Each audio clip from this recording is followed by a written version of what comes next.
बताऊं तो market demand का मतलब होता है quantity of a commodity demanded by all consumers in the market. जब मार्केट में सारे कंज्यूमर एक कमोडिटी की डिमांड कर रहे हैं तो उसे मार्केट डिमांड क्रिएट होना बोलते हैं। जैसे अगर मैं बोलूं एक कार लॉन्च हुई है, उस कार की डिमांड सिर्फ मैं अकेला कर रहा हूं तो ये इंडिविजुअल डिमांड है। लेकिन अगर ये कार लॉन्च हुई है और इस कार की जो डिमांड है पूरे छत्तीसगढ़ का क्राउड कर रहा है तो इसको मैं क्या बोलूंगा, ये एक तरह की मार्केट डिमांड क्रिएट हुई। तो मार्केट डिमांड का मतलब होता है एक ऐसी चीज जिसको सभी लोग चाहते हैं, सभी लोग पाना चाहते हैं, सभी लोग खरीदना चाहते हैं, उसे मार्केट डिमांड कहा जाता है। आप बताओ ये क्या है, मेरे को बताना। एक शॉप है, शॉप से गुड्स है, ये गुड्स ए ने भी खरीदा, बी ने भी खरीदा, सी ने भी खरीदा, डी ने भी खरीदा, ई ने भी खरीदा। तो ये इंडिविजुअल डिमांड है कि मार्केट डिमांड है? ये इंडिविजुअल डिमांड है कि मार्केट डिमांड है? सीधी सी बात है, मार्केट डिमांड है। अगर अकेला ए गया रहता तो इंडिविजुअल डिमांड होती है, लेकिन क्योंकि अब इतने सारे लोग जा रहे हैं तो हम इसे कैटेगराइज करेंगे मार्केट डिमांड। ठीक। अब इसमें अगेन सवाल ये उठता है बेटा, ध्यान से देखो, अच्छे से सुनो, कि क्या फैक्टर्स होते हैं जो एक मार्केट में डिमांड को अफेक्ट करते हैं। मतलब जैसे आपने ये पढ़ा कल की क्लास में कि अगर मैं कॉमन मैन हूं, अकेला बनना हूं, तो जब मैं किसी चीज की डिमांड करता हूं तो क्या क्या फैक्टर्स अफेक्ट करते हैं। तो हमने बताया सामान का प्राइस, रिलेटेड गुड्स मतलब सब्स्टिट्यूट गुड्स का प्राइस, मेरी इनकम, मेरा टेस्ट, फ्यूचर के बारे में मैं क्या सोचता हूं। तो ये डिटरमाइन करता है कि मार्केट में मैं अकेले कैसे डिमांड करूंगा। अब सवाल ये उठता है कि पूरा मार्केट जो है वो कैसे रिएक्ट करेगा, वो क्या सोच के किसी चीज की डिमांड करता है। तो अगेन यहाँ पे अगर मैं इक्वेशन बनाऊं डी फॉर एक्स, तो आप बताओ यहाँ पे डी फॉर एक्स का क्या मतलब है। और यहाँ पे मैं अगर एम वर्ड भी जोड़ देता हूं, इसका क्या मतलब होगा यहाँ पर, बताओ फटाफट बोलो, बोलो, सबसे सुनना चाह रहा हूं। यहाँ पे डी फॉर एक्स और आगे एम जोड़ दिया तो क्या मतलब है। इसका मतलब है मार्केट डिमांड फॉर गुड्स। ठीक है, तो क्या क्या फैक्टर असर करते हैं जब हमारे जैसे बहुत सारे लोग मार्केट में किसी चीज की डिमांड करेंगे, तो क्या क्या चीजें उन पर असर करती हैं। तो यहां पर एफ माने फैक्टर हो गया। पहले इक्वेशन बनाते हैं फिर इक्वेशन को समझते हैं। सबसे पहले P of X plus P of R plus Y plus T plus F. ठीक, ये सेम वैसा ही है जैसा इंडिविजुअल। भाई हमारे जैसे ही बहुत सारे लोग मिलकर तो मार्केट बनाते हैं क्या। तो जैसे मेरी सोच है वैसे ही तो बाकियों की भी होगी। बाकी भी जब खरीदने जाएंगे तो सामान का रेट देखेंगे, प्राइस ऑफ गुड्स, जो कल मैंने आपको समझाया था।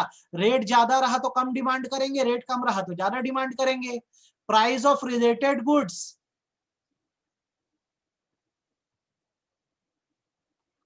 अगर सब्स्टिट्यूट सामान सस्ता हो गया तो हम उसको ज्यादा खरीदेंगे। वाई इनकम, इनकम ज्यादा हुई तो लोग ज्यादा खरीदेंगे, इनकम कम हुई तो लोग कम खरीदेंगे।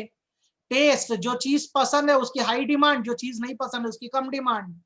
और फ्यूचर, मैं बोल देता हूं परसों लॉकडाउन लगने वाला है, डर जाओगे, आज ही हाई डिमांड करना चालू कर दोगे, पूरा भीड़ भाड़ हो जाएगी, भगदड़ मच जाएगी। लेकिन मैं बोलता हूं ऐसा कुछ नहीं है, तो डिमांड नॉर्मल रहेगी।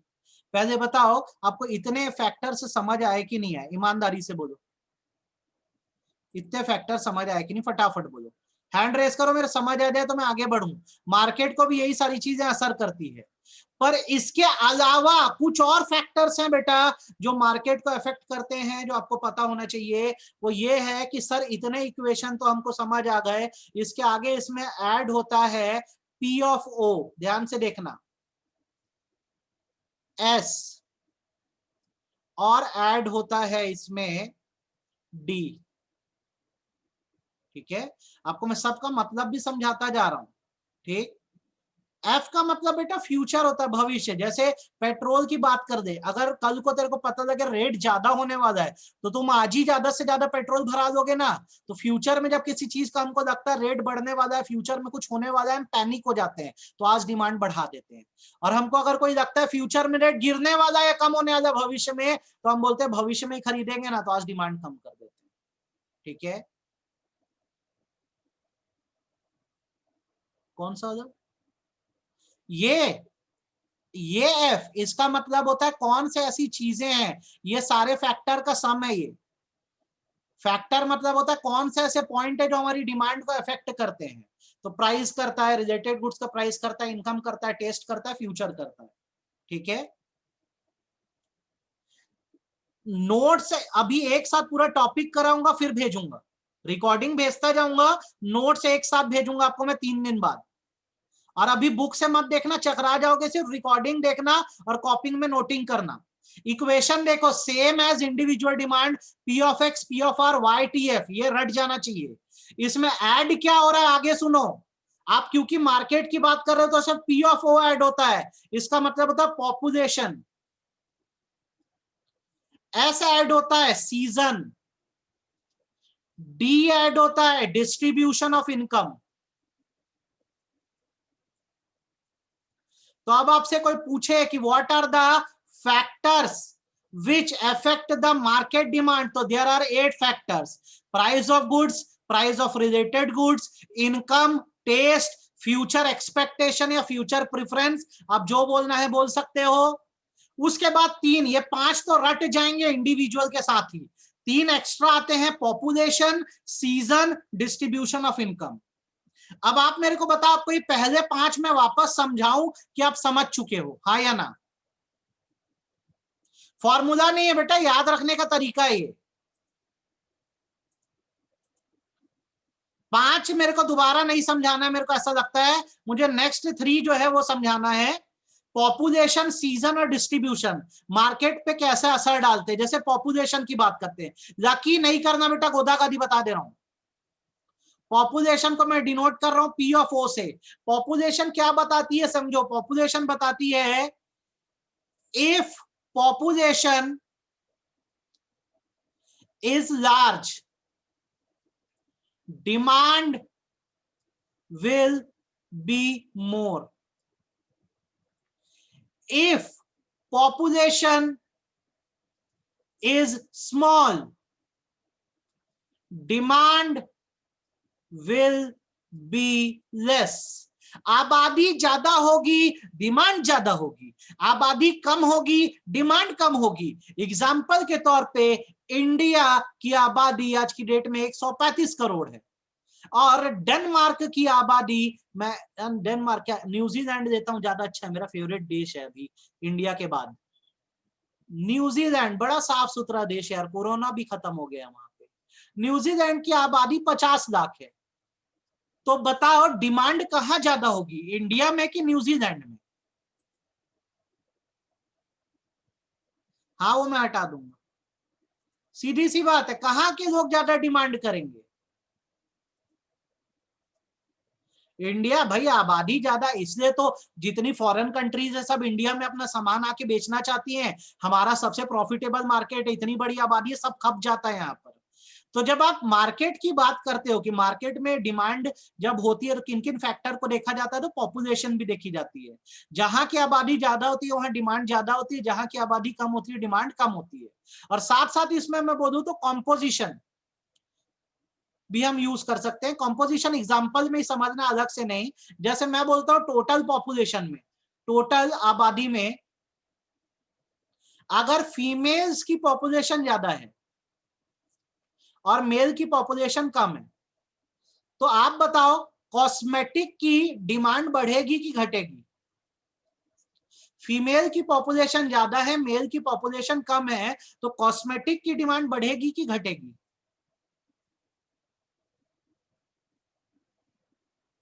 सीधी सी बात है, ज्यादा होगी यार। मेल कॉस्मेटिक कम लगाते हैं। कोई भी कंट्री की बात कर देते हैं अपन, इंडिया की कर दो, न्यूजीलैंड की, मैं बोलता हूं महिलाएं ज्यादा हैं, पुरुष कम है, तो जो कॉस्मेटिक आइटम है जैसे नेल पॉलिश, लिपस्टिक, इसकी डिमांड हमेशा हाई रहेगी। तो आपको ये याद रखना है, जहां पॉपुलेशन ज्यादा है, ठीक है, वहां पे डिमांड ज्यादा है, जहां पॉपुलेशन कम है डिमांड कम है। आई होप आपको ये पॉइंट समझ आ गया होगा, इसमें आपको दिक्कत नहीं गई होगी, ठीक है। नेक्स्ट है सीजन।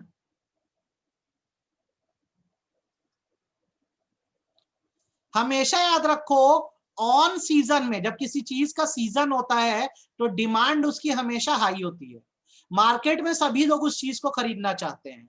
और जब ऑफ सीजन होता है तो किसी भी चीज की डिमांड जो होती है वो लो होती है। जैसे एग्जांपल के तौर पे विंटर्स, तो आप बताओ विंटर्स में किसकी डिमांड हाई होगी, किसकी लो होगी? स्वेटर की हाई होगी कि लो होगी, और रेन कोट की हाई होगी कि लो होगी? बताओ, स्वेटर की क्या होगी डिमांड? स्वेटर की डिमांड हाई होगी और सीजन चल रहा है अभी, ठीक, और रेन कोट की डिमांड लो होगी। तो आपको यह भी देखना होता है मौसम कैसा है। अब रेनी सीजन में थोड़ी ना कोई स्वेटर पहनेगा, तो जैसा मौसम होता है ऑन सीजन किसी भी चीज की डिमांड बढ़ती है और ऑफ सीजन में डिमांड घट जाती है। तो मार्केट में एडिशनल और क्या क्या चीजें आपकी डिमांड का असर करती है? पॉपुलेशन का साइज, दूसरा सीजन कौन सा चल रहा है, और तीसरा जो होता है बेटा वो होता है distribution of income. Distribution of income, ठीक। आप ये मान के चलो इंडिया नहीं, हर जगह जो इनकम का डिस्ट्रीब्यूशन है बहुत अनइवन है, या तो बहुत अमीर लोग हैं या तो बहुत गरीब लोग हैं। अब अगर मैं एक बात बताओ, एप्पल का आईफोन बेचता हूं तो इसकी ज्यादा डिमांड कौन करेगा? रिच करेगा कि पुअर करेगा? आईफोन का मार्केट किसका है? मिडिल क्लास को मैं जा ही नहीं रहा, या तो अमीर या तो भयानक गरीब, कौन करेगा? सीधी सी बात है, रिच करेगा। मैं बोलता हूं एकदम खटारा सा नोकिया या सैमसंग गुरु, क्या अंबानी जैसा आदमी इसको खरीदेगा कि मेरे जैसा गरीब आदमी खरीदेगा? गरीब मतलब एग्जांपल दे रहा हूं यार, वो पता लगा मैं गरीब हूं करता ही है बंदा, तो पुअर खरीदेंगे। तो आपको ये समझना होगा इनकम डिस्ट्रीब्यूशन के हिसाब से भी डिमांड हो जाती है। अमीर लोग जो है लग्जरी प्रोडक्ट ज्यादा खरीदते हैं, गरीब लोग नेसेसिटी प्रोडक्ट ज्यादा खरीदते हैं, ठीक है। तो बेसिकली आप बताओ, आपको मार्केट डिमांड और उसके फैक्टर समझ में आ गए कि नहीं आ गए? ठीक है, यहाँ पे एक बार ऐसे सम कर देते हैं ताकि आपको याद रहे। M D X is equal to क्या हो रहा है मेरा फैक्टर, क्या क्या फैक्टर है? P of X, P of R, Y, T, F, P of O, ठीक है, एस, डी। आप इसको डिकोड भी कर पाओगे, और हमेशा जब भी एक्सप्लेनेशन लिखोगे इसको करने के बाद लिखना। आपको ये पूरा समझ आ गया कि नहीं? मेरे को यस या नो में रिप्लाई करो फटाफट। आपको इतना समझ आ गया कि नहीं आ गया? आपको ये समझ आ गया कि नहीं? यस या नो में रिप्लाई कर दो बस मेरे को। अच्छे से आ गया ना भैया? बेटा प्रांजल एक बार वीडियो देखना, क्या होता है जैसे अगर मैं बार बार रिपीट करूंगा ना तो आपका बहुत डिले हो जाएगा, ठीक है। आप इसको एक बार देखना, नहीं समझ आए तो मेरे से पूछना, फिर मैं आपको पूरा समझा दूंगा। आई होप आपको ये पूरा जैसे समझ आ गया है। थैंक यू बेटा। आपको ये पूरा समझ जैसे आ गया है ना? लास्ट के तीन जो है एकदम इजी है यार। पॉपुलेशन बोलता है जहां की आबादी ज्यादा होगी वहां पे किसी भी चीज की डिमांड ज्यादा होगी, जहां की आबादी कम है डिमांड कम है। सीजन की बात करते हैं, कोई चीज जब ऑन सीजन में होती है, जैसे सर्दियों में चाय बहुत पी जाती है तो खूब चाय पियेंगे, चाय की डिमांड ज्यादा रहेगी। गर्मियों में कोल्ड ड्रिंक की डिमांड ज्यादा रहती है, कोल्ड ड्रिंक ज्यादा पियेंगे। डिस्ट्रीब्यूशन ऑफ इनकम रिच और पुअर ही होता है। तो अगर सामान लग्जरी बना रहे हो तो अमीर ज्यादा खरीदेगा, और सामान अगर नॉर्मल बना रहे हो तो गरीब ज्यादा खरीदेगा। इतनी सी बात है बस। तो आपको मैंने अभी तक क्या क्या बता दिया है, पहले मैं आपको ये समझा दूं। मैंने आपको अभी तक डिमांड का मतलब बता दिया, ठीक। डिमांड दो तरह की होती है मैंने आपको बता दिया बेटा, कौन कौन सी? इंडिविजुअल बताया है आपको, इंडिविजुअल डिमांड होती है, और मार्केट डिमांड होती है। आई होप आपको अभी तक समझ आ गया होगा। अच्छा, उसके बाद मैंने आपको डिटर्मिनेंट्स बता दिए हैं। डिटर्मिनेंट मतलब क्या होता है? फैक्टर्स होते हैं ना, क्या क्या फैक्टर डिमांड को असर करते हैं। तो इंडिविजुअल का भी बता दिया हूं, और मार्केट का भी बता दिया हूं। और मेरे को लगता है कि तीनों आपको जो टॉपिक है एकदम अच्छे से समझ आ गए और आपको इश्यू नहीं है।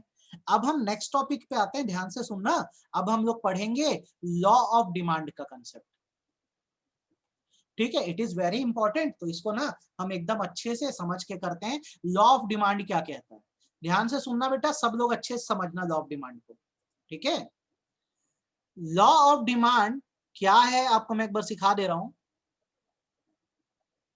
लॉ ऑफ डिमांड कहता है कि demand of a commodity is inversely opposite to price of the commodity. Inversely के ब्रैकेट में लिख दे रहे हैं, इनवर्सली या इनवर्स लिख दोगे तो ज्यादा बेटर है, लैंग्वेज को थोड़ा सा सही चलते हैं अपन। इज इनवर्स या opposite to the price of the commodity. आगे कीपिंग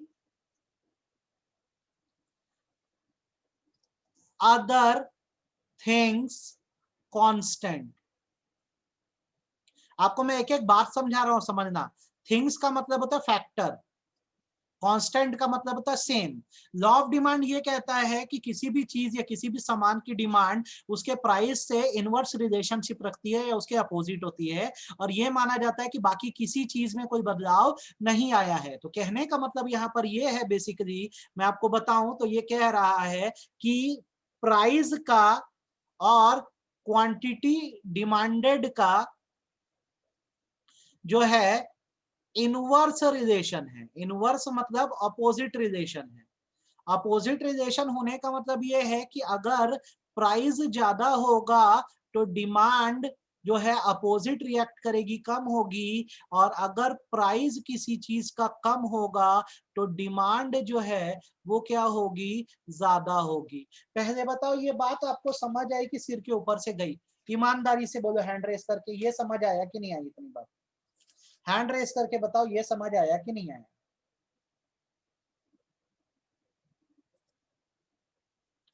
अब इसको हम शो भी करके देखते हैं तो आपको लॉ ऑफ डिमांड का मतलब एकदम अच्छे समझ आ जाना चाहिए। लॉ ऑफ डिमांड कहता है कि किसी भी क्वांटिटी की डिमांड जो है वो इनवर्स रिलेशनशिप में है प्राइस के साथ, मतलब अपोजिट रिलेशनशिप। प्राइस बढ़ेगा डिमांड घटेगी, प्राइस घटेगा डिमांड बढ़ेगी। ठीक है, एग्जाम्पल देते हैं, और ये डायग्राम आपको याद रखना है। एक साइड में शो कर रहा हूं मैं प्राइस और एक साइड में मैं शो कर रहा हूं डिमांड।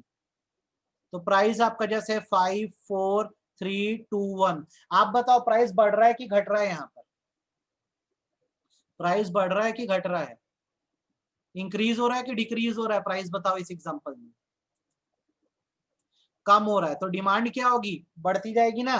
तो डिमांड हम बढ़ाते हैं। जब 5 रुपए था तो 1 यूनिट डिमांड करते थे, रेट घटा 2 यूनिट डिमांड करे, फिर और रेट घटा 3 यूनिट, और रेट घटा 4 यूनिट, और रेट घटा 5 यूनिट। जैसे जैसे रेट घटा डिमांड बढ़ती गई हमारी। अब इसको अगर मैं डायग्रामेटिकली शो करूं तो मैं कैसे शो करूंगा, ध्यान से देखो, अच्छे से सीखो। मैं कभी भी याद रखना, मेरा अपना जो वर्टिकल एक्सिस होगा जिसको मैं वाई कहता हूं, इसमें मैं प्राइस को शो करूंगा। ठीक, और जो मेरा हॉरिजॉन्टल एक्सिस ना स्ट्रेट लाइन होगी, इसमें मैं डिमांड को शो करूंगा। ठीक है, ये मेरा 0 पॉइंट हो गया, 1 2 3 4 5। इधर भी 1 2 3 4 5।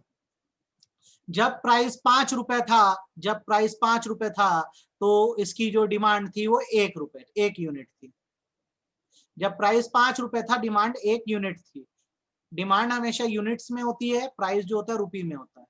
जब प्राइस 5 रुपए था डिमांड 1 यूनिट थी, फिर प्राइस 4 रुपए हुआ तो डिमांड 2 यूनिट की हुई। प्राइस 3 रुपए हुआ तो डिमांड 3 यूनिट की हुई।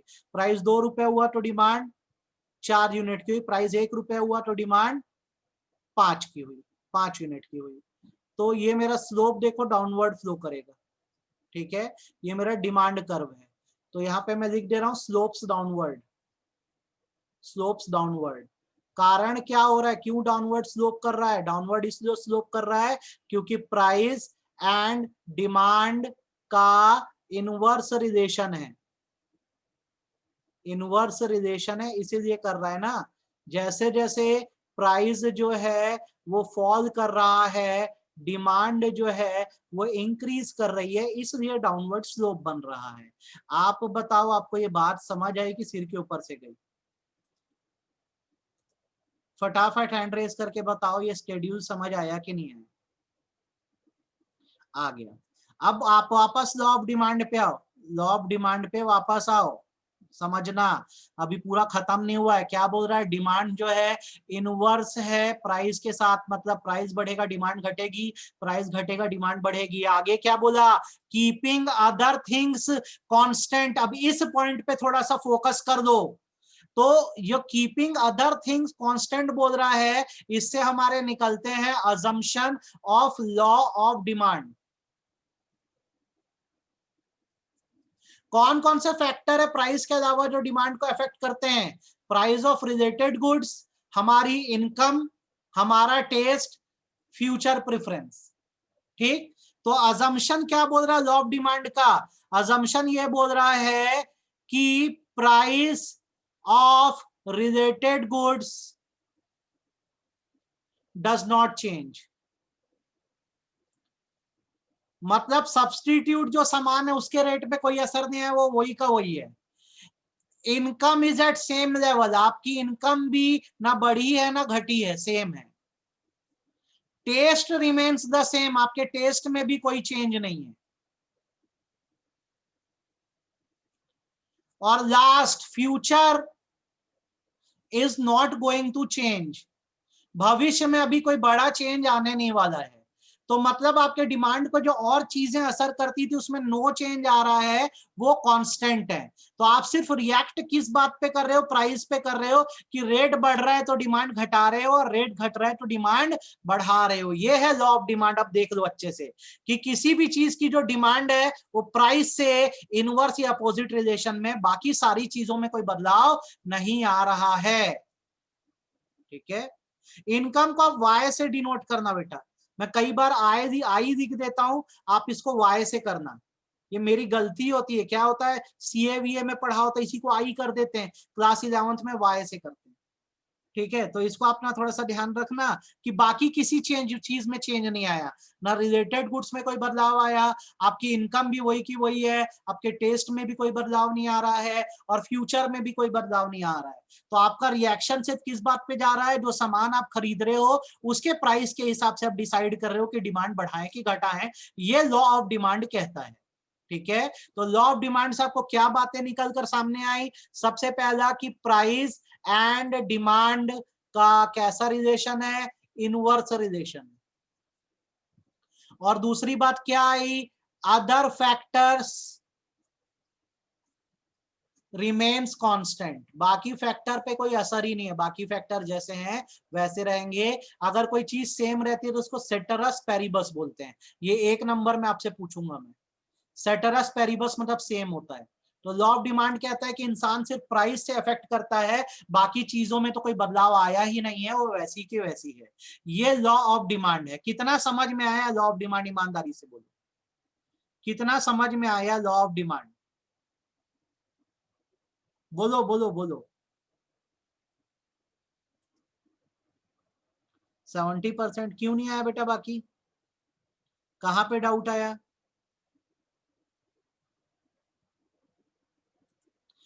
अच्छे से समझ आया?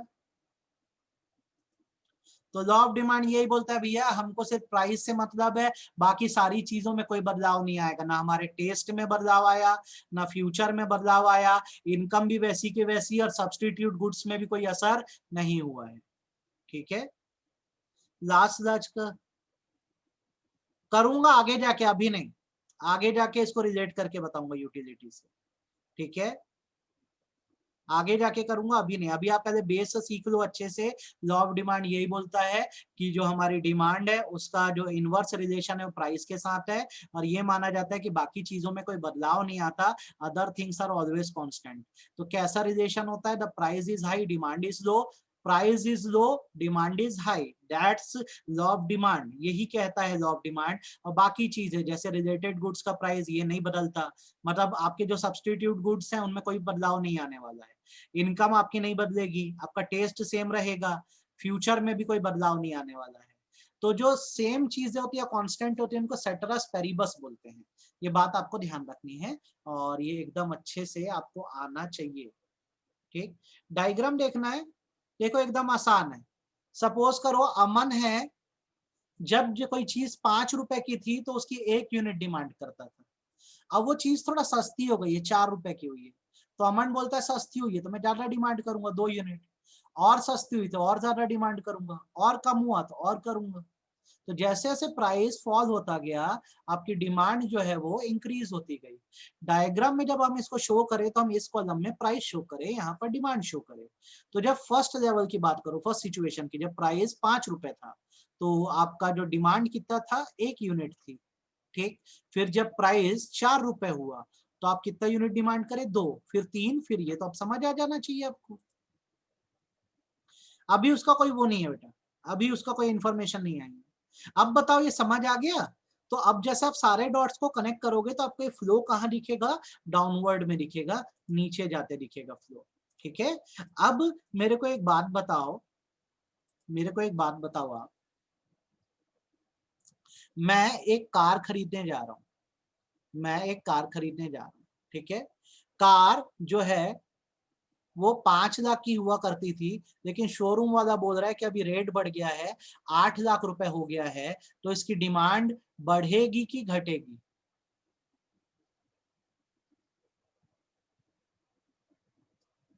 डिमांड बढ़ेगी कि घटेगी? डिक्रीज होगी, ठीक बात है। लेकिन हुआ क्या कि ना, जो शोरूम का मैनेजर है, ध्यान से सुनना मेरी बात को, शोरूम का मैनेजर है, उसने मेरा ना मजाक बना दिया, अरे गरीब आदमी है यार तू तो इससे मेरा ईगो हर्ट हो गया। अब बताओ लॉ ऑफ डिमांड अप्लाई होगा कि नहीं होगा?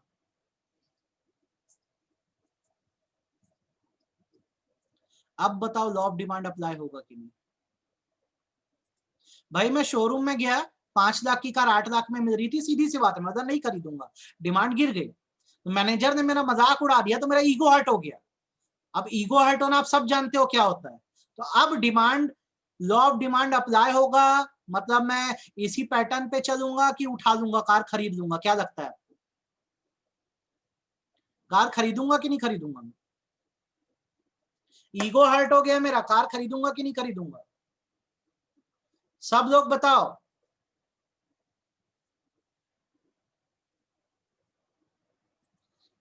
तो कई बार ऐसा होता है कि लॉ ऑफ डिमांड वर्क नहीं करता। यहाँ पर लॉ ऑफ डिमांड वर्क नहीं करेगा, देखो रेट बढ़ भी गया है, फिर भी मैंने क्या किया, खरीद लिया, क्योंकि मेरा ईगो हर्ट हो गया था। तो कई बार सिचुएशन ऐसी हो जाती है जहां हम लॉ ऑफ डिमांड को फॉलो नहीं करते हैं। ये आप सिर्फ जनरल सवाल था, नॉर्मली तो बस ये याद रखो, प्राइस और डिमांड का रिलेशन है भैया। लॉ ऑफ डिमांड यही बोलता है, प्राइस अगर ज्यादा रहता है तो डिमांड कम रहती है, और प्राइस कम होता है तो डिमांड ज्यादा होता है। कल हम पढ़ेंगे कौन सी सिचुएशन है जहां लॉ ऑफ डिमांड अप्लाई नहीं होता, डज नॉट अप्लाई। कौन सी ऐसी सिचुएशन है जहां हम प्राइस देखना बंद कर देते हैं और लॉ ऑफ डिमांड अप्लाई नहीं होता, ये कल हम पढ़ेंगे। ठीक है, समझ गए? तो ये कल करेंगे, आई होप आज आपको समझ आ गया होगा अच्छे से। इसको आप करो बेटा, आपके लिए काफी है आज, कल इसके आगे करने वाले हैं हम लोग, कल पढ़ेंगे इसके आगे। ठीक, इतना लेकिन ये वीडियो देख ही लेना।